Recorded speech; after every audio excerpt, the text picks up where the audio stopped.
Bien, para terminar la parte de urología pediátrica, ¿no?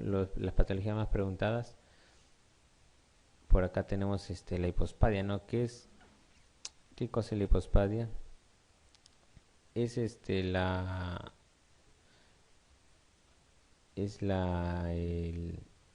este, se puede decir, la localización del meato uretral en una zona distinta de su posición normal y ubicada en la zona ventral de lo que es el pene o escroto, ¿no? En la zona ventral, o sea, la parte de adelante. En el pene esta es la parte ventral y la otra, la parte de atrás, es la parte dorsal, ¿no? Hipospadia en la parte de localización del meato en la parte ventral. Epispadia es la localización del meato en la parte dorsal, ¿no? Lo contrario. Entonces, lo más frecuente es en las anomalías de los niños congénitas que se presenta hipospadia. ¿Y cuál es la localización más frecuente de esta?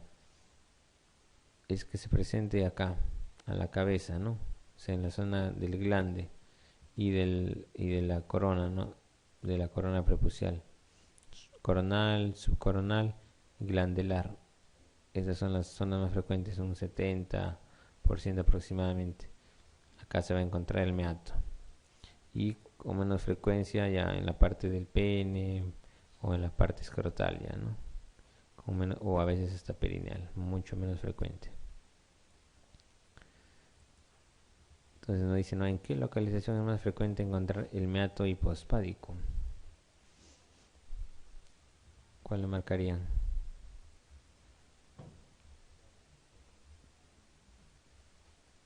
Habíamos dicho que pene escrotal es lo menos frecuente y lo más frecuente glande coronal subcoronal, ¿no? Y glandular o glandelar es sinónimo de decir balánico, ¿no? Balánico hace referencia al glande justamente. Lo balánico hace referencia al glande.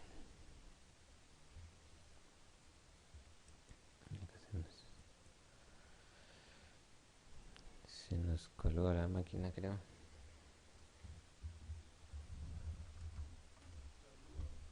¿Mm? A ver, por favor, sí. Eh, entonces, hipospadia, acuérdense. No, la, la, la hipospadia entonces está localizada en la parte, acuérdense, ventral, ¿no? La epispadia en la parte dorsal. Entonces, sinónimo es el balánico, ¿no? Hace referencia al glande. Una balanitis es una inflamación del glande, ¿no? Entonces, balánico es la localización más frecuente, o glandular se puede decir. Esto es lo que habíamos hecho mención de antes, ¿no? La torsión testicular, no torsión del cordón espermático, ¿no? Este es ya un testículo que está pues más de 6 horas, de hecho, de esta forma es el aspecto, ¿no? de la necrosis. Entonces es un testículo que ya no está viable, ya no podemos dejarlo allí, tenemos que hacer orquiectomía, ¿no? Y sacar ese testículo. Y en caso, digamos, que encontremos el testículo viable, ¿cuál es el tratamiento de elección? Destorcemos y hacemos la fijación al escroto, o sea, hacemos la orquidopexia, fijación al escroto. Solamente del que se torció, no, del otro también, porque el otro también tiene riesgo de torcerse. Entonces, cuando tenemos una torsión testicular, vamos primero al que está torcido, lo destorcemos, no vemos que recupere su color y le hacemos la orquidopexia. Y luego vamos al otro lado, también lo examinamos, está bien, y le hacemos la orquidopexia, ¿no?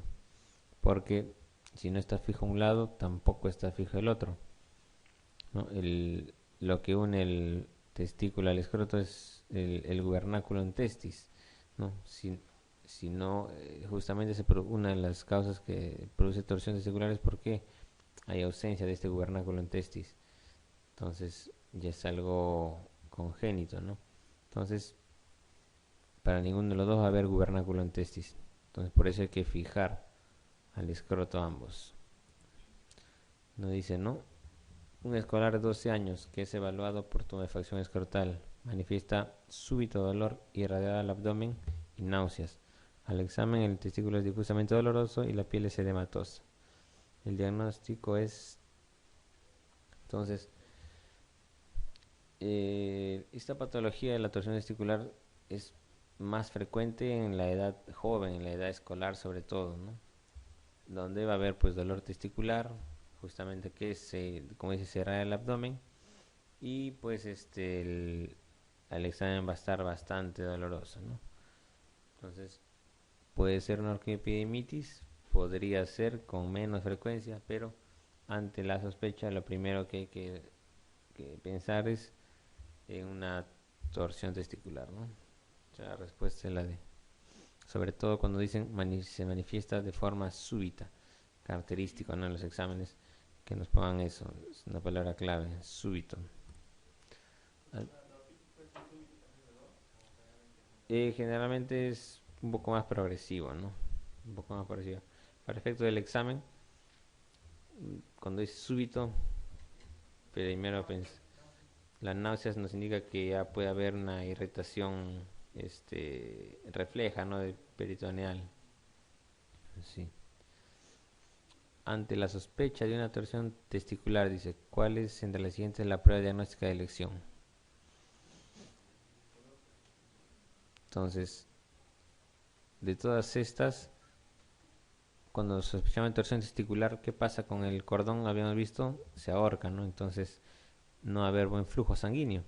Entonces, ¿cómo vemos si no hay buen flujo sanguíneo?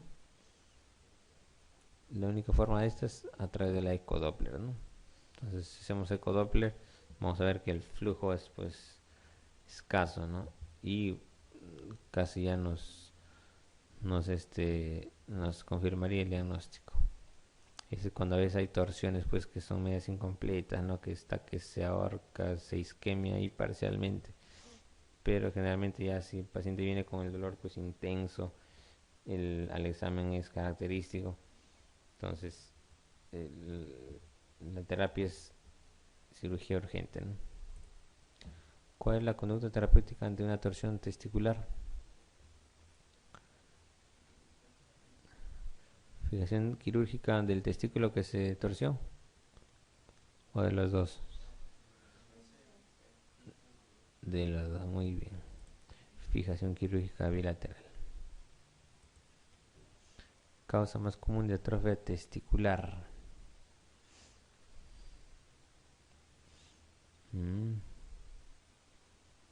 Que marcamos aquí, bueno, es una cosa más, de repente de incidencia epidemiológica, algo, ¿no? La torsión testicular. Entonces, no es una infección, no es una cirugía. La causa más común es de la atrofia y de la torsión testicular, ¿no? Esto más se refiere, pues, cuando son testes que están de repente criptorquídicos y se tuercen, ¿no? Entonces ahí se atrofia. Porque la persona que tiene un testículo pues normal y le da una torsión no se va a atrofiar, no se va a necrosar y hay que operarlo. Bien, y acá para recordar, ¿no? El uréter cuando entra a la vejiga tiene una porción intramural, ¿no? Justamente aquí esta porción es la que va a estar insuficiente cuando hay un reflujo, ¿no? O va a ser muy corta o va a tener diferente ángulo, entonces la orina fácilmente va a refluir hacia arriba, ¿no? Y recuerden los grados, ¿no? Del 1 al 5, cada una de ellas con mayor gravedad, ¿no? El uréter se va haciendo más tortuoso y el parénquima renal se va haciendo cada vez más delgado, llevando pues es una de las causas pues de insuficiencia renal crónica en niños, ¿no? El reflujo. Señala la causa más frecuente de dilatación renal en la infancia.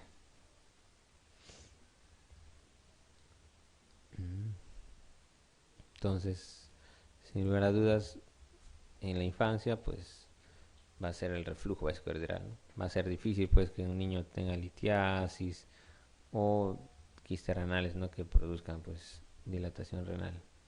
Pero lo más frecuente es el reflujo. A ver, esta pregunta dice, señale cuál de las siguientes afirmaciones referentes al reflujo vesicoureteral en el niño no es correcta. Dice, no es correcta. Entonces, vamos a ver si son correctos o no. Dice, se encuentra en el 30% de los niños con infección urinaria. O sea, niños que tienen infección urinaria, un cierto porcentaje tendrían reflujo. Puede ser. Tiene tendencia a la curación espontánea. Tiene gran trascendencia como factor predisponente a la infección renal y pielonefritis crónica.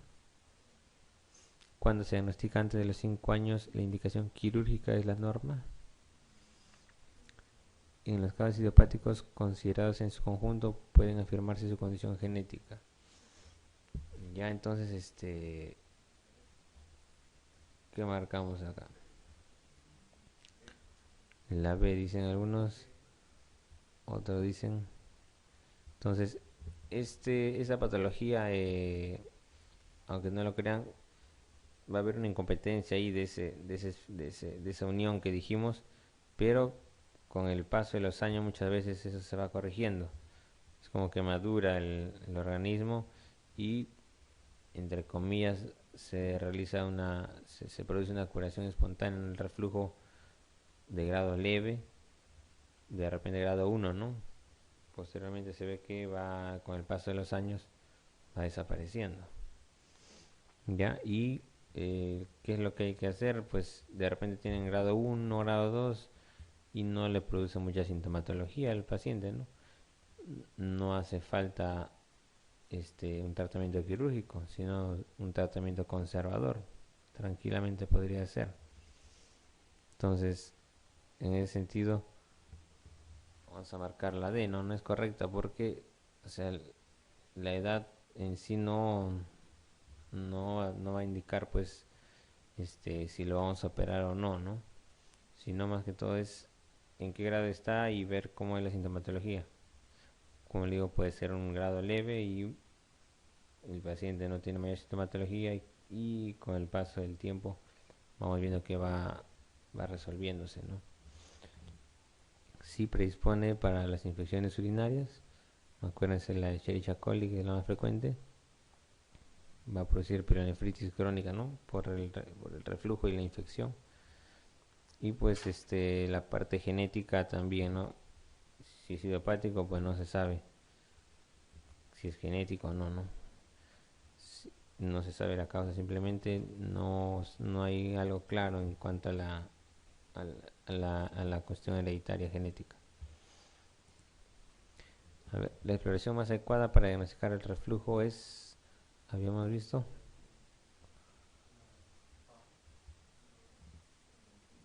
la cistografía y era retrógrada, ¿verdad? La cistografía miccional y habíamos dicho que era retrógrada. Acá dice cistografía funcional de la urografía intravenosa. La urografía intravenosa, como su nombre lo dice, no hay que poner contraste por la vena. Y acá nos va a pintar de arriba hacia abajo, ¿no? El contraste va a ir de los riñones y va a pintar hacia abajo. Pero de esta forma no podemos ver el reflujo, ¿no? Tenemos que poner al contrario, de abajo, para ver si refluye hacia arriba. Entonces es retrógrado. Cistografía retrógrada miccional. ¿Cuál es la causa más frecuente del reflujo vesicoureteral? Habíamos mencionado, ¿no? Que hay una cuestión intrínseca en lo que es el implante, ¿no? Del uréter, la musculatura ureteral y el trígono que está relacionado, ¿no? Entonces la C es la respuesta. Por último, la ectopia ureteral, ¿no? ¿Qué cosa quiere decir? Que el uréter, pues, en vez de desembocar ahí en la vejiga, como normalmente lo hace, puede desembocar en otra zona, ¿no? De repente más abajo, en la uretra, ¿no? Pasando el esfínter, o muchas veces en las niñas puede desembocar en la vagina, ¿no? Generalmente esta ectopia es más frecuente en el sexo femenino, bien, y a veces se asocia a duplicidad uretral, ¿no? O sea, un uréter baja del riñón y va a la vejiga, otro uréter baja del riñón y se va más abajo, no se va a la uretra. Entonces, ¿qué va a pasar? El uréter que va hacia la uretra, entonces la orina va a salir de la uretra directamente hacia afuera, ¿no? Entonces la persona no va a tener cómo controlar eso, entonces va a tener una incontinencia urinaria continua, ¿no? Día y noche va a estar perdiendo orina. ¿Por qué? Pues simplemente sale para la uretra o la vagina, ¿no? Entonces va a haber una continencia continua. Es una de las causas de incontinencia continua, ¿no? Una ectopia ureteral. Y justamente como esa desembocadura del uréter, por ejemplo, hacia la uretra no es normal, entonces no va a haber un mecanismo ahí de antirreflujo, ¿no? Entonces la orina puede refluir y generalmente hacia donde va ese uréter, esa zona del riñón está alterada, está displásica o no tiene funcionalidad, ¿no? Y por ahí también pueden ascender las bacterias y pueden producir pues infecciones a repetición, ¿no? Entonces la incontinencia urinaria es el síntoma más frecuente de la ectopia ureteral y aparece cuando el meato se encuentra por debajo del esfínter urinario, ya sea en la uretra, la vagina o en otros órganos pélvicos, ¿no? Entonces por acá vemos una duplicidad del uréter, es una de las anomalías más frecuentes, ya, pero muchas veces pues los dos uréteres pueden desembocar acá, ¿no? En la vejiga y normal desembocan acá y bueno, acá está el esfínter, ¿no? La persona lo controla, pero lo característico es de que es el uréter que viene desde arriba del riñón termina más abajo y el que viene del polo inferior termina más arriba. Eso es lo característico, ¿no? La ectopia, como es en este caso, no puede ser que el uréter venga y ¡chup! Salga por la uretra. Entonces, un meato ectópico pues va a producir una incontinencia continua, ¿no? ¿Se entiende esa idea? Entonces nos dice, ¿no? Ante una niña que presenta pérdida continua de orina diurna y nocturna, ¿no? Es una incontinencia continua en una niña asociada a micciones normales, o sea que ella orina, siente ganas de orinar, ¿no? De todas maneras, pero también pierde. ¿Qué diagnóstico es el más probable?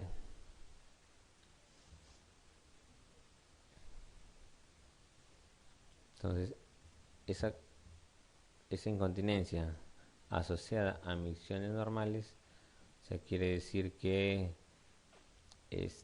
siente, ¿no? Deseo miccional, o sea, siente, la vejiga se llena. Si siente deseo miccional, quiere decir que la vejiga se llena. O sea, un uréter está llegando a la vejiga, pero hay otro uréter que está produciendo la incontinencia. Entonces acá, y como es una niña, no habíamos mencionado que en el sexo femenino es más frecuente, estamos frente a una ectopia ureteral. Bien.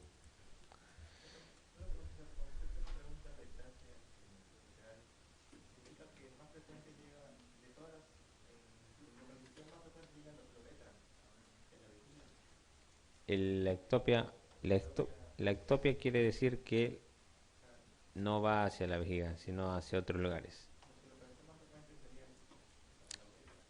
Claro, en el caso de las mujeres, la uretra y la vagina son las localizaciones más frecuentes, ¿no? Puede irse a otros órganos pélvicos o incluso salir a la piel, al meato, al perineo, ¿no? Lo más frecuente es a uretra y a vagina. Ya bien, muchas gracias entonces por su atención.